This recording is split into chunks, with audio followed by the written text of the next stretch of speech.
Hey everybody, this is Keith Saarloos, and this is Idiot's Guide to Life, and I'm the local idiot, Keith Saarloos. Today's going to be a pretty special episode. Today's an episode where we interview one of our elders. As you know, in the Saarloos family, our creed is pretty simple. It's we live to honor those that have come before us, and we prepare the way for those yet to come. Well, today we are going to honor someone by hearing his stories.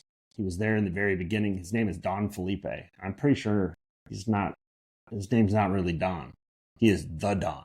It's just what we call him. He's been here since the beginning. He planted the very, very first vines 50 years ago. I think he's on his 50-someth harvest. Who knows? Today's going to be great. Today's going to be one of these things where we actually put this down on video and film, because 50 years from now, somebody needs to know who Don Felipe is. And today's going to be a pretty great way to talk to him, learn about him, get some family history, get some history of the Santa Ynez Valley, hear his story, and hopefully learn a little bit on our journey forward, because no one gets to where they are on their own. Their family, generationally, has made a series of decisions that has brought us to this moment. And then we're born. Then we get to make some decisions. And the kids that follow us, they can learn from our mistakes or get on top of our shoulders and get over that higher fence. And Don Felipe is a big reason why my kids eat. So I want to say thank you to him. I want to have a great time. I want to have a great conversation. I want to learn a lot and have a great time. I don't know if this is going to be family friendly. So, for Keith Saarloos, this is Idiot's Guide to Life. I'm your idiot, and this is a special Legends of the Valley edition to our silly podcast that I have no idea why I do, but I absolutely enjoy it, and people seem to like it. So, if you have a topic or a person that you think we should interview in the Santa Ynez Valley, get their story on tape, let me know. Reach out. We'll do it right here. I kind of figured I know what I'm doing now. A little bit. I mean, at least I can do this. And that's something. Nobody else is doing it. Why not me? Let's get it on. Hey everybody, my name's Keith Saarloos, and this is podcast.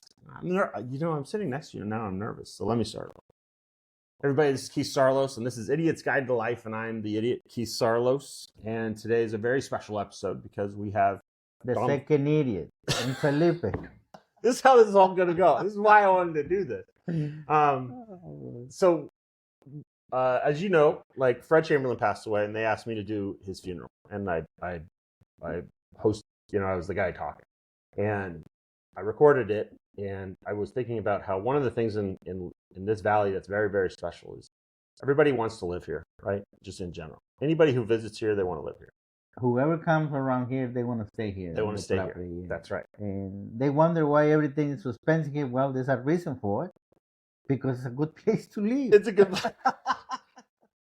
So, the thing I wanted to talk to you about, and when I saw you like 2 years ago, and we were in the winery and we were laughing and having a good time, and that was the thing that made me want to start doing that, because you've been here a long time now, right? I've been here quite a bit. And one of the things that I want to do is talk to the legends of our valley, and I consider you a legend of this valley. Not a legend, but I mean, one of the guys who's been here almost longer than a lot here on the valley. We are the one who started the business. There we go.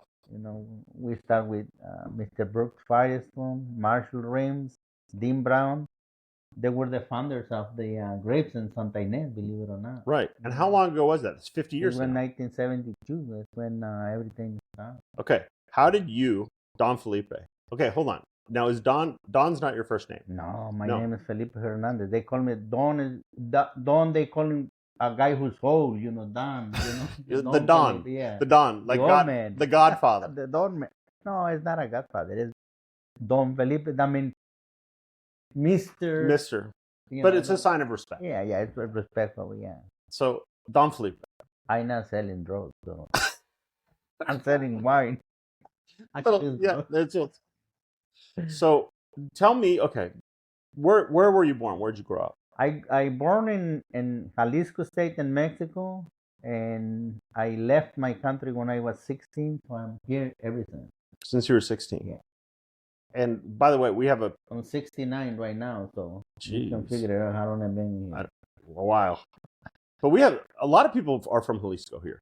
Oh, yeah. A lot of people there from Michoacán or Jalisco, So did you know anybody here when you showed up?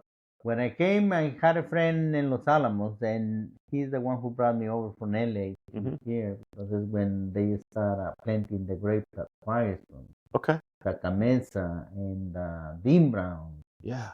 and Chillisburg, which is colder now. Yeah. He sold that. So let's talk about that. So people who are listening, that's basically Zaka Station Road.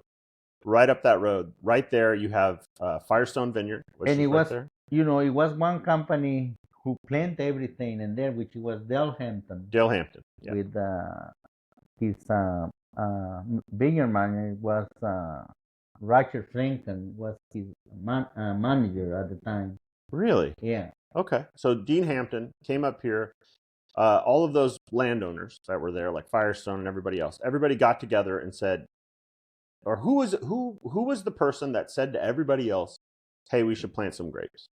I really think that Dale Hampton was the one who started everything, because he was the guy who tell us how to do things in the field. Got it. So he talked to, and he owned the company who started the growing process on the canyon. On Zaka Station Road. Zaka Station Road, yeah. So he went to, let's say Firestone, right? Maybe Firestone, because when I talked to Brooks, right, he came here, it reminded him of France. He said, let's plant some grapes. Hit up Dale Hampton, said, let's do this. A couple other people got on board. Yeah, that was Marshall Ring, who used to own Santa Mesa Winery. Yep. And then Dean Brown. Yeah. Right. Yeah. So everybody got together, and then you were telling me this story, I think is great. So 50 years ago, one day, a bunch of vines just showed up, hit the ground. Right. And what happened? And I don't know what the heck was in there. I mean, just cuttings, and we just start, and they told us in the morning, you guys gotta plant all of these plants, and that was the Riesling below the at the entrance of Firestone. It was all Riesling. Yeah. Okay. And one second, I'm gonna fix this so I can hear you. Okay, keep going. So he came and told us we have to dig and bury the cutting. Yep. Put the dirt over it, and then later we're supposed to go and take the dirt out.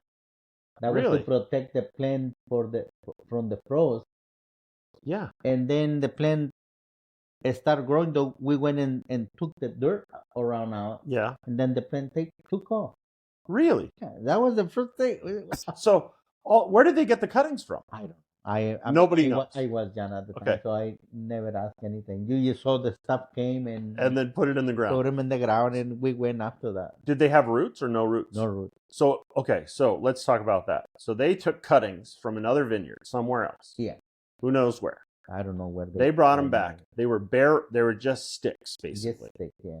And then you took them, buried the stick in the ground because a vine. We left 2 buttons up on top of perhaps this is the hole. Yeah. We went 2 buttons above the ground level and then buried with the dirt. Got it. That was to protect them from the frost. Excellent. So then those vines all started rooting immediately. So a lot of people don't know that vines are not planted from seeds. Vines are grapevines. They are planted from, a lot of nurseries start the process in seeds. Right. But if you want the process to go faster, then you do cutting. So we take the cuttings, we put them in the ground, and what's interesting about a vine more than any other plant is it will root out on its own. Oh, like crazy. And it will start growing. Yeah. So you can basically put these bare sticks in the ground. Exactly. And within a year, it's growing. I was at Kohler one time, and they had a wine club reunion, and we went in the field, and I give them cuttings from the Cabernet. Everybody has little plants somewhere. That's when we do that. Like we give our little vineyard tours. There's like after we're pruning, everybody goes, "What are you going to do with those sticks?" I go, "Well, if you take one home, you can grow a vine." And they go, "No, you can't." I go, "Yeah, go home, stick it in the ground, it'll grow." So let's go back 50 years ago. You're planting all of those things. You knew nothing, and all of those plants are going. Believe it or not, none of those plants exist anymore. I have one of when they were tearing out the vines out in front of Firestone after it got sold. That little front area. I have one of those cuttings. Oh my God. Yeah. Shoved it in the ground and it's growing. So wow, that's great. So that little vineyard, I think there's been planted like 2-3 times already there. Right. Ripped and put in. The last one, I know it wasn't Riesling, but it was 35 years old probably. Yeah. That's pretty amazing. I think It's white. What you have in there? I think no. What we had was that front part where they had the Cabernet that they put in right at the front. Yeah. That was the old cab. Yeah, that's when That was the last old cab that it was left in Santa Barbara County. In Santa Barbara County, in the one at Kohler. Does Kohler still have theirs? No, they put them all out. So yeah, I have one of the cuttings from that. So I shoved it in the ground. I got the oldest plant. I got that one, and I have the other plant I like is Los Olivos, the house that's on the corner that they moved. Yeah. The tree that was out front, right? When they called it Los Olivos. Yeah. I dug it up and I put it in front of my house. Wow. It's old, and it's in bad older shape. Than me. So okay, let's start. So you were there for the original planting. What was this area like before? It was a farm thing here, and here in Santa Ynez, it was a lot of horses. Right. A lot of thoroughbreds and Arabs and you name it. They were here. And then the horses disappear, and then they start the ostrich. Yes. Farms everywhere. You see ostriches. Everywhere in the valley had an ostrich? Pretty much. Really? And then everything got canceled again. Nobody's doing that anymore, except the one in Buellton. Yeah. Then the grape kind of grew back into where we are right now. So let's talk about that. So the grapes are basically only on Zaca Station Road. It was Boy Betancourt and Santa Ynez too, almost about the same time. Okay. Yeah. And so they started kind of doing that.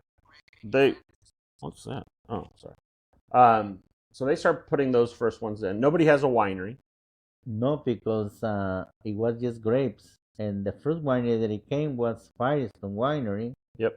And then right after that was Sacamesa. Okay. Sacamesa Winery. So when you were there, were you living in town? No, I was living already in, I live in Los Alamos for a little bit. Yep. And then they give me a house in the property. So I've been living on the property ever since.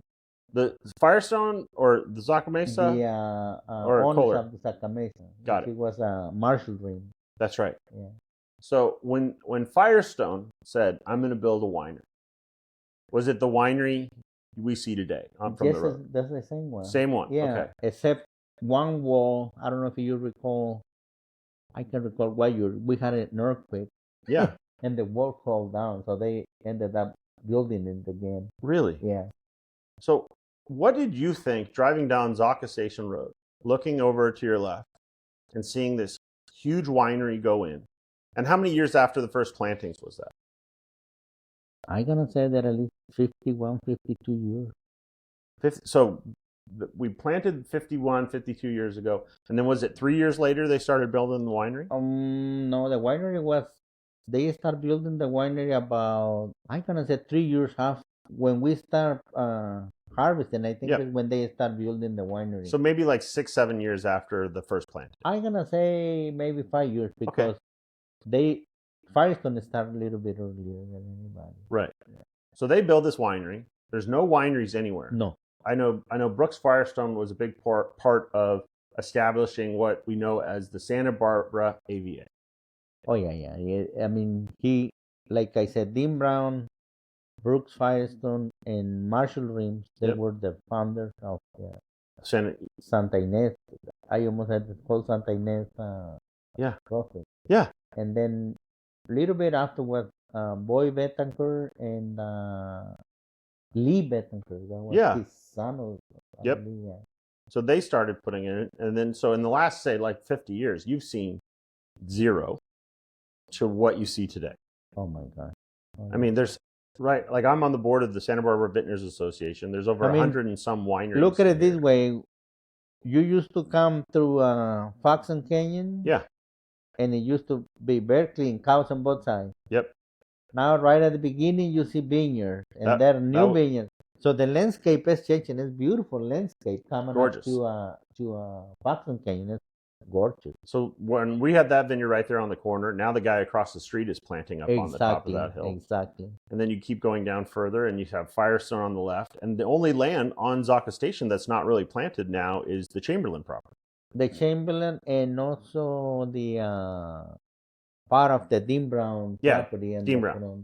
Which is John Feliciano now. That is Feliciano. Yeah. Right. So what was it like in those early days when you Because were? Kohler already has his vineyard, and he's gonna plant them more next year. Is he going to? Yeah, That's good. it's gonna be really good.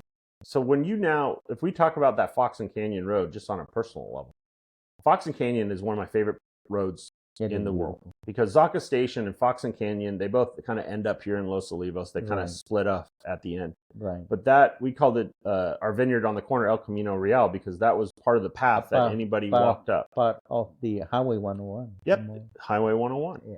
And so that path goes all the way up. And what I always think is so interesting about Fox and Canyon Road is if you say, let's talk about Firestone or our vineyard that was there on the corner. You know, you're growing very specific varietals. You know, you're planting, like you're saying, you've had Riesling, you had Cab there, there was Syrah there. Well, at the beginning of the era was Chardonnay, Sauvignon Blanc, Chenin Blanc, Cabernet, Riesling, Merlot, and Zinfandel. That was it. That was it. But that's beautiful, right? Yeah. Like anybody who's heard of wine has heard of every one of those varietals. Yeah. Right? And then as you drive up that road, Fess Parker comes on the scene, right? Which was, you know, back in the day, that Fess Parker was one of the one. It was a cattle ranch. Yeah, it was a cattle ranch. Yeah. And when we first moved here, you know, 25 years ago, we would go over to the Fess Parker Inn, and Fess Parker would sing with his wife and a bunch of people. His wife used to sing every evening on the hotel. Yeah. And my dad went in, and he was blown away. Because when he was a little kid, this was the guy that, like, when they had 3 channels on TV, this guy was Davy Crockett. Right. You know, he was movie star. He was a big guy. Big name, 6'4", super nice. Right. But then he comes on the scene, which is like Hollywood comes to the valley a little bit. Excuse me. And which changes it again. They get some notoriety. But then if you keep going up that road, you have Savannah Oaks, right? Oak Savannah, excuse me. Zaca Mesa, Demetria. Yep. And the same trail, and then you go a little bit further, you hit the one. What one? Well, you have Dos Hermanos or Tres Hermanos. Yeah, you have Dos Hermanas, and then you go a little bit further, you hit Foxen, and then Rancho Sisquoc, and River Bench. And then when you go past the river, basically you're in Santa Maria at that point. Correct. After that is Santa Maria. And then you hit the Bien Nacido Vineyard. Right. Which is kind of very famous. Very famous, very old. Yeah. So I always think that Fox and Canyon Road going up is absolutely phenomenal. Amazing. If you go over the bridge, and go over to Cambria, and then oh my gosh, the view is so beautiful. It's gorgeous. And the landscape with the plants is beautiful.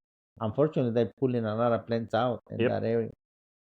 But that, I always think like Santa Barbara County, one of the things that's so special about it is that if you go all the way out 246, right, and you can hit now Santa Rita Hills, which is all Pinot Noir, right? Sea Smoke, the Hill, Honada, Pinot, all Pinot. Yeah.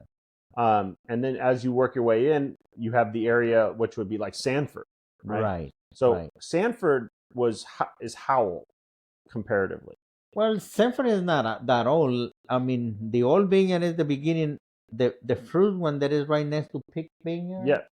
That was old Sanford, and it was Riesling and Chardonnay, and a little bit Pinot, but it was not that much. And that was all by Richard Sanford, I think is his name. Richard Sanford. Yeah. And then somehow they start building the huge winery down there. Yeah, out of mud.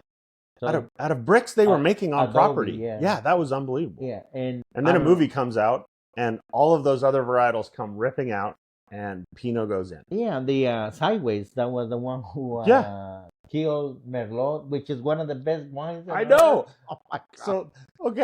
So I got a story. So me and my dad went and saw Sideways over in Buellton. Like, hey, let's go see what this is all about. And when the guy goes like, I'm not drinking any effing Merlot, right? I went, oh. I go, wow. Because when I saw it, he didn't want to drink Merlot because he loved Merlot and he didn't want to hang out with people he didn't like and drink a wine he loved. Right. And I thought, oh, Merlot's going to go through the roof. And we got outside and me and my dad got in the truck and he goes, well, that's it for Merlot. And I go, what are you talking about? He goes, nobody's going to drink any more Merlot anymore. I go, why not? He goes, because of that movie, that line. It's the only thing you're going to remember.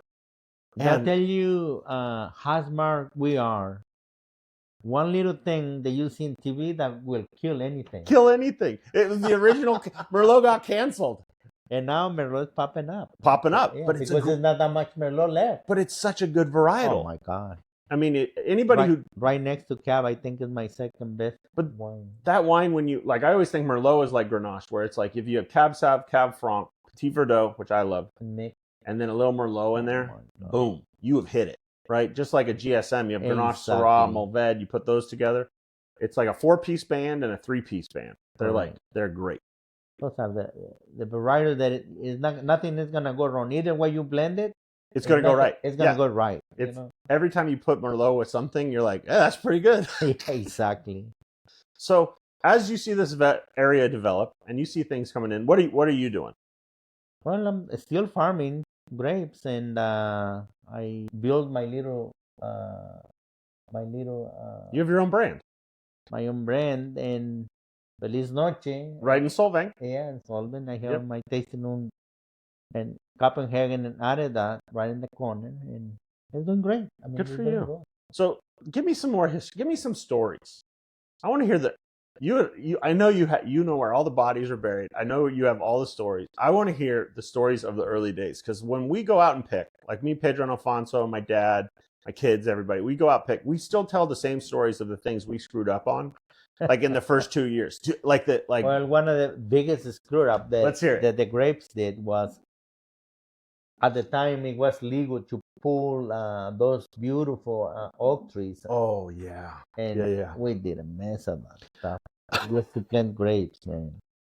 Clear cut forests. Yeah, but it was legal to do that. It was legal, but now you have to plant like 20 to take one down. Yeah, if you want to take one oak tree down, you have to plant 20. Yeah, which is amazing. And take care of them, not only just plant it, though, which is good. So I love saying this about Brooks Firestone because nobody knows the story. So when they put the bridge in over the 154, 15 or whatever years ago, that whole garden that is that you drive around the corner, the little S curve right there, Brooks planted every one of those trees, would pull water out of our reservoir, to take care of them, drive down and water. Yeah, I'm talking every one of those trees. That, yeah. What a guy. So when you started seeing these things come on, you saw grapes start getting planted a bunch of different places. As I'm still farming myself, just like you are, right? Give me some advice. Give me the farming advice that if you could talk to your right now, how you said you were in your late 50s, right? 60s. Late 60s. I was being nice, man. God. So you're 70. I'm an old fart. So if you could go back and talk to your mid 40s, right? When you're what would you tell them? Well, there's not much to tell. I mean, people have in their blood, and it doesn't matter what people tell you. Yeah. If you have in your blood, you're still gonna do it. I think that's a funny thing you bring up. Because look at, you're talking about farming, right? Farming is like a drug. It's a drug. It's a virus. If you love the stuff that you're growing, mm-hmm. I mean, you can die growing it. And if you hate it, don't do it. Don't do it. Quit early. Yeah. I can tell you. Oh, you're bringing tears to my eyes because what I didn't know, like you see the pictures that are behind us, and there's like my grandparents, and that's my grandpa way up there with the horses. And when we were growing up in Southern California, my grandpa loved farming, never was a farmer, and wanted to be a farmer because that's what his dad did, his family did. But he Great Depression, he moved his way out to California. He was part of California, Southern California boom. The boom. Yeah. And my dad loved cattle, and he liked farming. Yeah. And we had, I lived in Bellflower, California, right? 91, 605, 5 freeway. We had a cow in my backyard growing up my whole life that we would butcher and eat. But it's in suburb, a neighborhood. That was the ranch life. Yeah. That we used to have. I used to do that with mine. I broke out myself, and I used to feed my kid with it. Yeah. I don't have. Me too. But my dad wanted to he found this place. He found the Santa Ynez Valley, because he wanted to grow something from the ground and raise cattle. And you know our little property on the corner was Fuji apple trees and all that crazy story. And when we tore it out and put it in, I saw my dad change. It wasn't that he wasn't a mean man. But I saw something inside of him change. He was mean to me. He always want to take me on. I'm going to take on right now. Because you look the same. Like, I feel like I'm just telling you, I'm getting a little teary-eyed because I look over a few times. I see the hat and I see the shirt. Oh my God. He was a nice guy, But I saw him fall in love with growing something from the ground. Right. And once you do it once, that's it. That's it. It's growth. You're done. Yeah.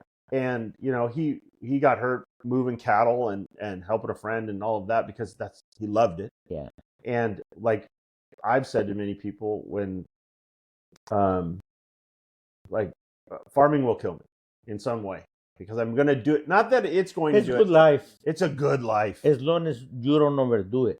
Yep. I mean, just do what you have to do and, relax. But, I mean, it's good life. It's good work. But we do crazy. I mean, the stuff we do on a tractor. Oh my God, great. But the stuff we do on tractors and in the middle of the night. And think of it. You see the weeds popping up this big. I mean, 3 feet deep. Yep. Or high. I mean, and then you bring your sharper and put them down. You look back. Oh man, looks so beautiful, clean. That was you are saying something that Brooks Firestone said to me that I'll never forget. Where I was on a tractor and he called me and we were talking on the phone, and he said, "What are you doing, Mr. Saarloos?" It's always very polite, great guy.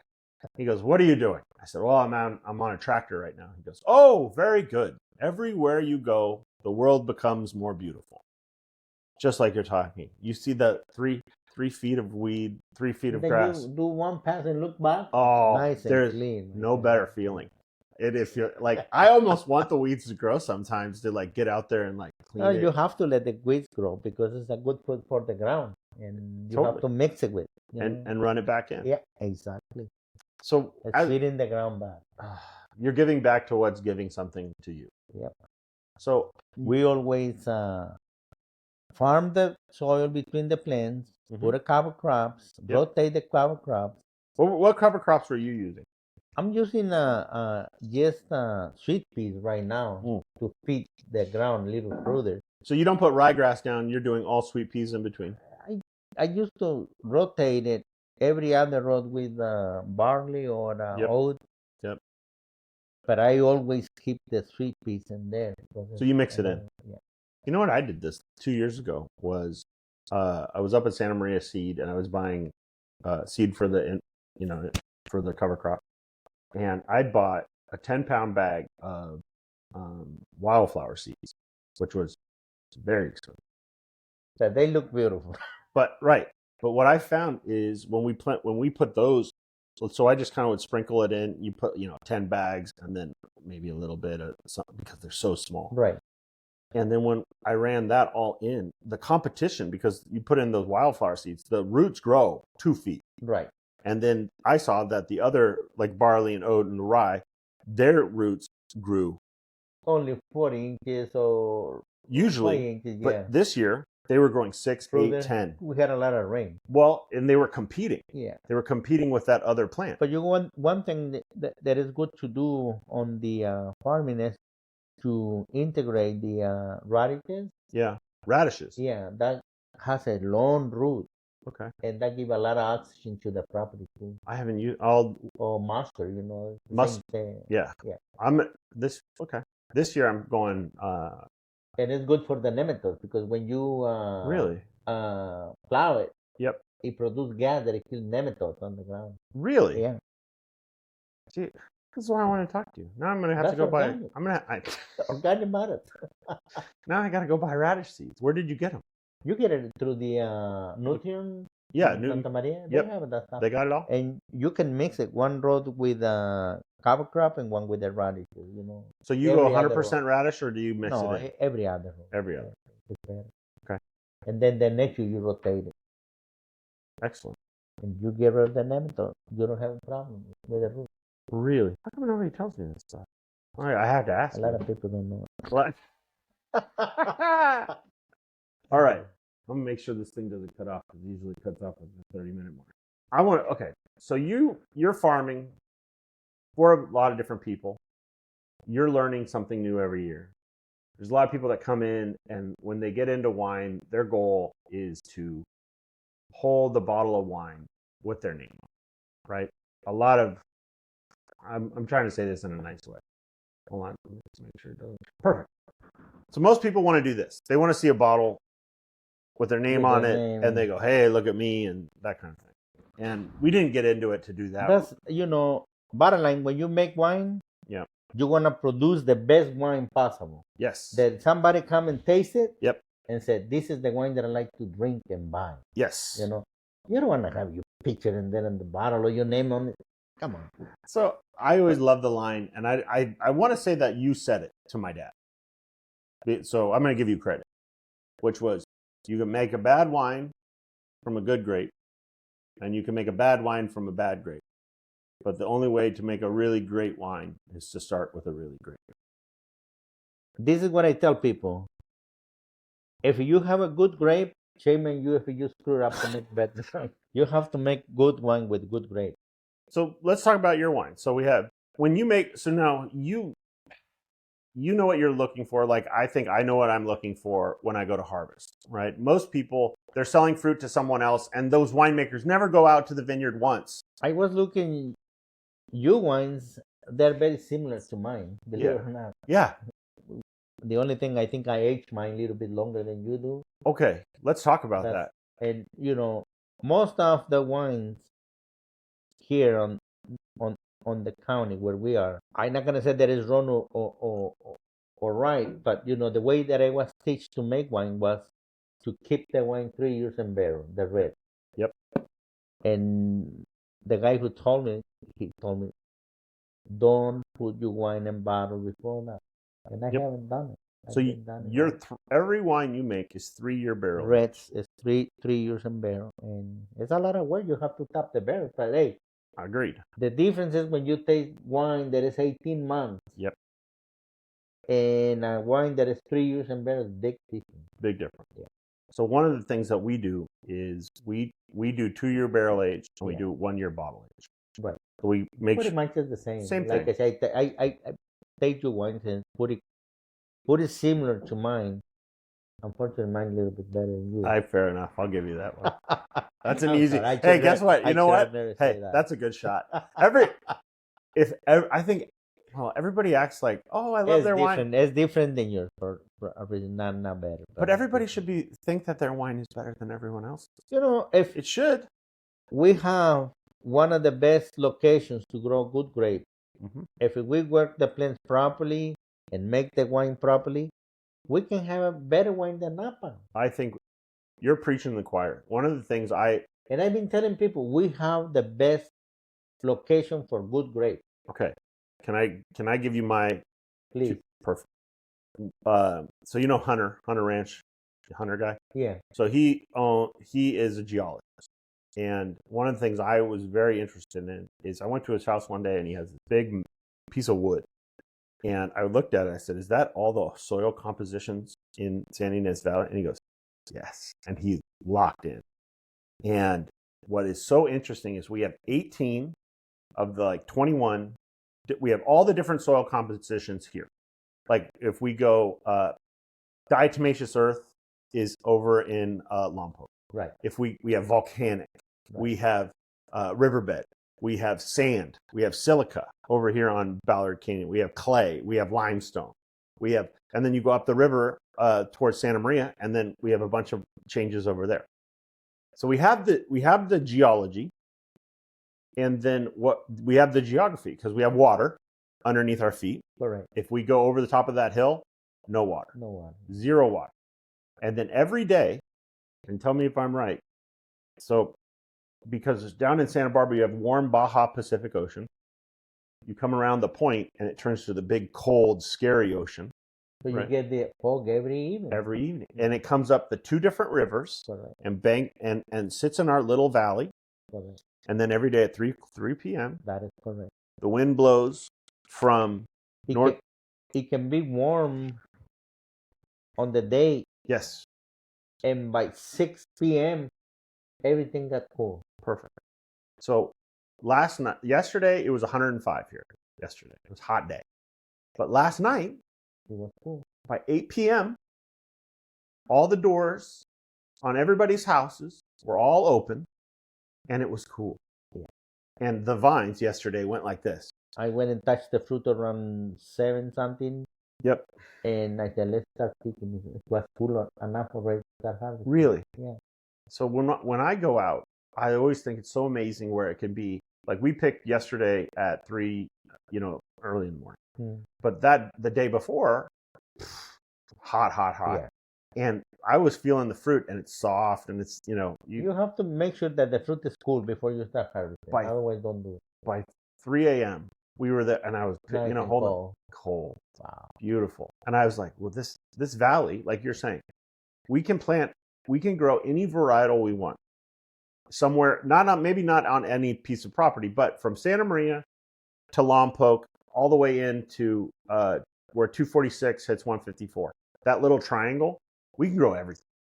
I'm pretty sure that if you grow anything from probably from Refugio, over this way, not further, I think you can still grow good Chardonnay and good Pinot. You could. Pinot you probably, yes, you could.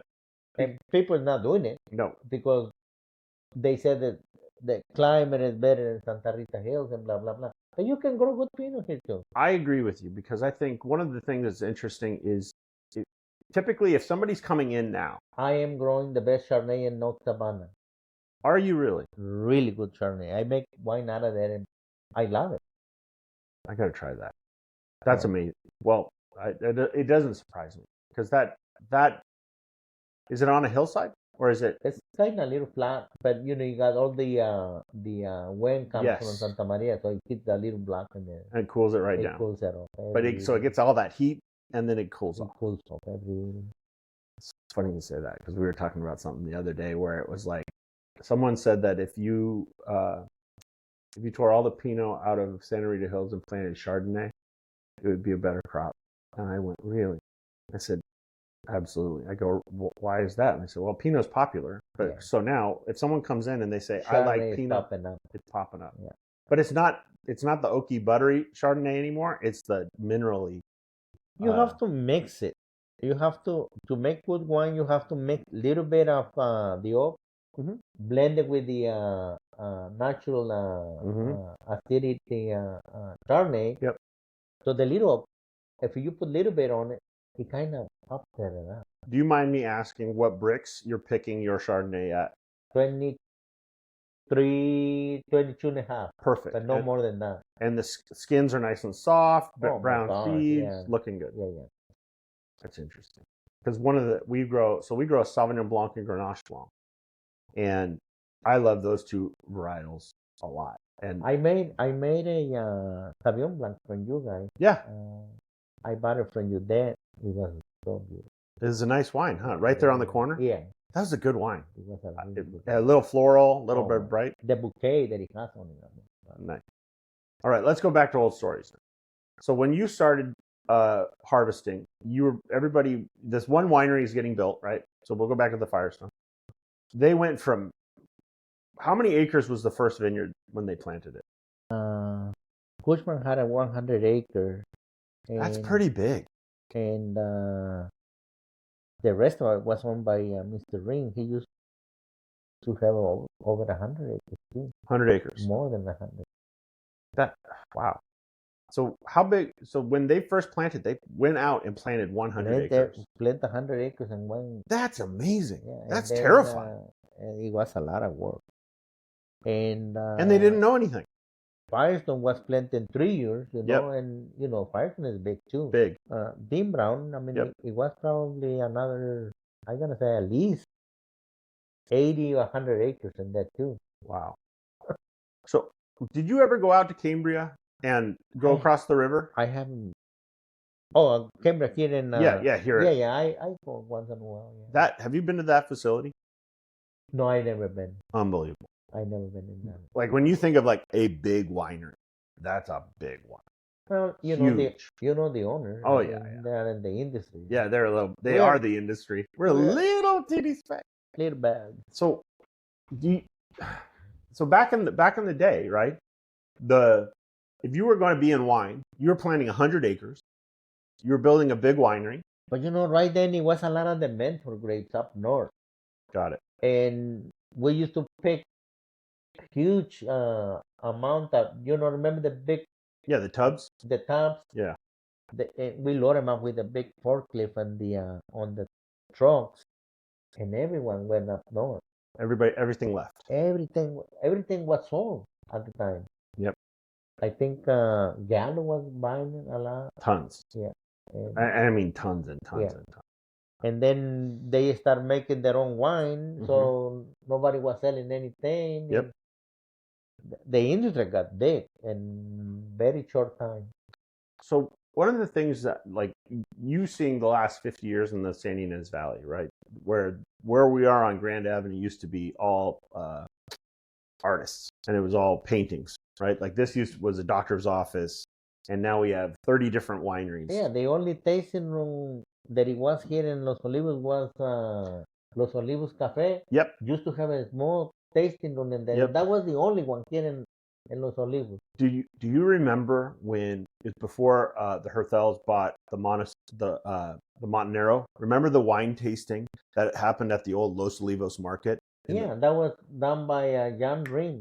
That's right. Yeah, he was the son of Marshall Dreams and Sacramento. Yes, and I remember going. And behind that, it was the meat store. Yeah, the butcher shop. The butcher shop. Yeah. So I remember going in there. He was in such a bad mood every time. Who? Yeah, Green. What the heck was he? On the tasting room? Yes, I'm trying to think of his name. What was John's last name? Dream. Yes. And you would go. He goes, "Are you going to buy anything or what?" That's what he said when he walked in the door. Are you guys going to buy anything or what? And I was with my dad, and I go, I don't know, like that, because we were just going into the store to see, like, what was this thing, right?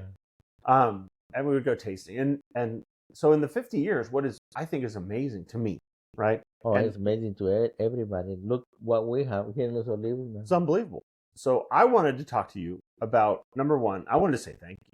Hey, no problem. Because you being there in the beginning, I'm really aware of, and it's why, like, my wife says, like, one day I'll look at her the way I look at Brooks Firestone, right? Because I think Brooks is great. He's like he's a good guy, an artist, nice guy, romantic, and he's an act, like, not an actor, but like passionate. He's pretty much an actor. Yeah. Everyone is unpaid actor. Yeah, totally. Unpaid actor. Because no rational guy plants a vineyard. It's like you're doing it because, like you were saying, there's something inside of you, like farming. You want to do it. You start doing it. It's a virus. It's a virus. It's like I said, like a drug. I mean, when you get into it, it's really, if you love it, it's really hard to get out. You can't get out. You can get out. There's days where I'm tired and I'm upset and things are breaking. Everything breaks. Yeah, everything breaks once in a while. And you kind of go like this, what am I doing? Everybody says, what am I doing?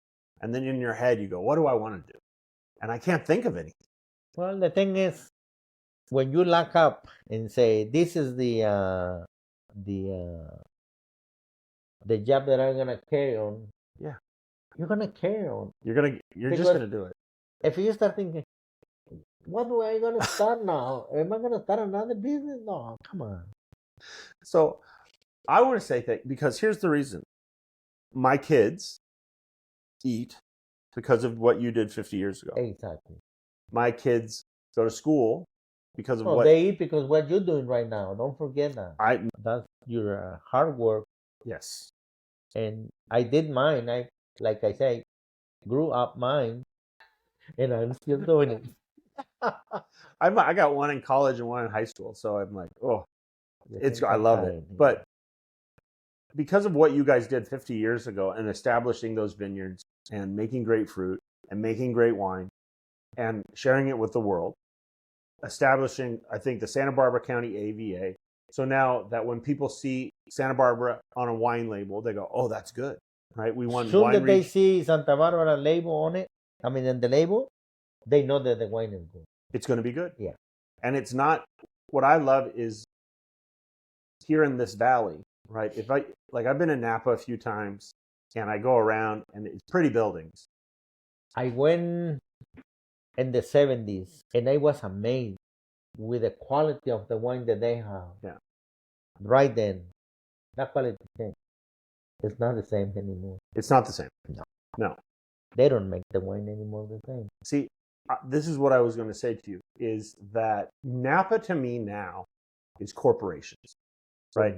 Big box stores like a Home Depot and a Lowe's and like the big companies, right? And they're owned by a bigger company. Right. And that company is owned by a bigger company. Yeah. And so the people who are making the decisions are here and then down. So the quality... The quality change when everything goes to a high expectation. There you go. When you have a small thing that you taking care of it like your kid, yes, then everything goes very smooth. But when they grow up and they go to corporate, then that's it. That's it. So everything gets destroyed in corporate.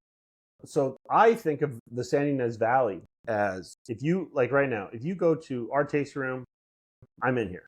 Right, my name's on the sign, but I'm here. I'm doing the work, picking grapes. I'm out there at 3 a.m. Blah blah blah. Carhartt's like that. You're like that. But then it's getting fewer and fewer because people are buying fruit. They're not farming their own fruit, which is okay. But that, I think of like when you talk about Napa in the 70s, right? It was people that were like the Mondavis were there, right? They were in there. They were still hands on the wheel, saying, this is what we're doing. It was in their blood. They're passionate about it.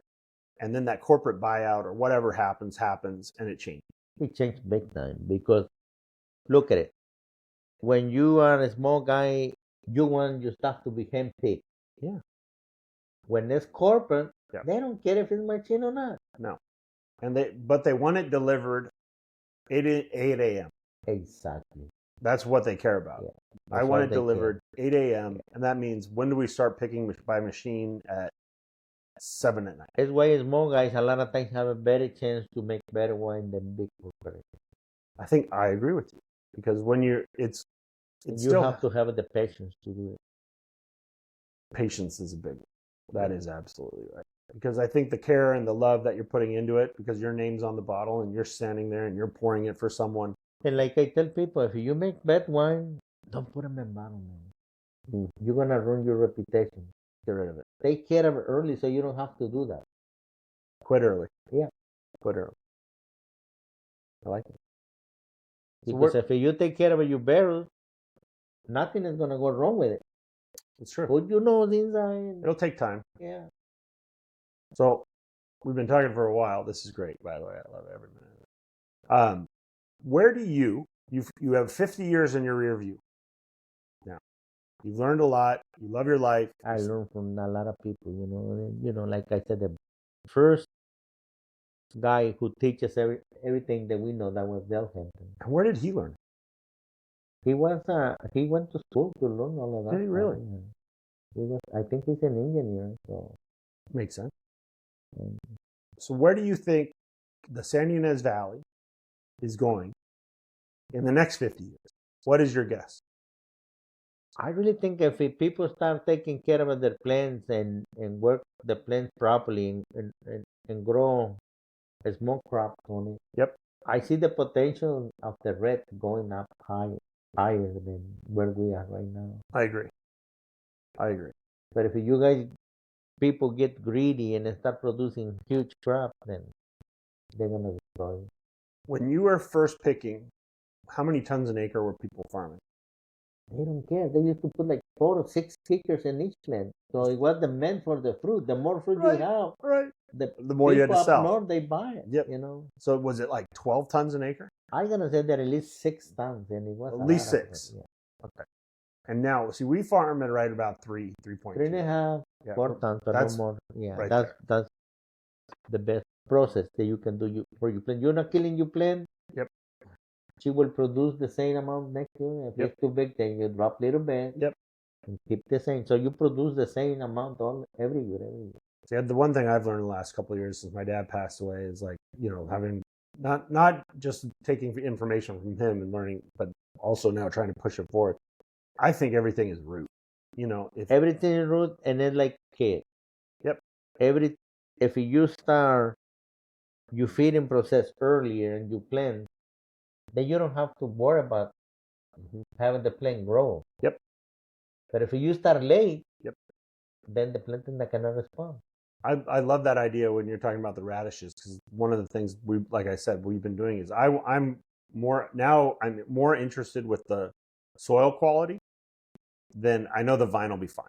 Well, like I tell people, build up with a cover crop. Yep. You will never have a problem. Run them in. It takes a while to build up, but it does. When you build up, you never have a problem. They don't stop feeding the soil.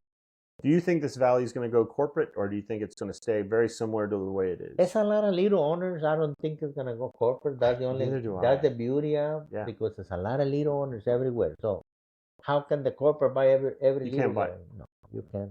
But I do go back to the beginning of our conversation, is everybody wants to live here. And I think it's because of, now take this as a compliment, it's because of the place that you guys built. It's because of the people who lived here in the 70s and the 80s and the 90s who protected it, who loved it, who know it's special, and kept taking care of it like that vine. But think about it this way. Look at on the place that we live. We don't have the big storms that they have in Texas Perfect. So we living in a beautiful atmosphere where if it gets 105, we are dying with the heat. Some places they have 112 and more. Right. Today here it's 100. Get 1 or 2 days a year, and we are dying with the heat. And we could have a day like yesterday where it's over 100, but we know by 6 p.m. when the sun sets, it's going to cool off. Yeah, exactly. Thank you for coming in. Anytime, my friend. Don Felipe. What an honor. If you think of something you want to talk about again, let me know. No, I will. We will do it again one day. I love it. You're the Don. No, I'm not. No one's been doing this longer than you. Oh, there are maybe a couple more someplace.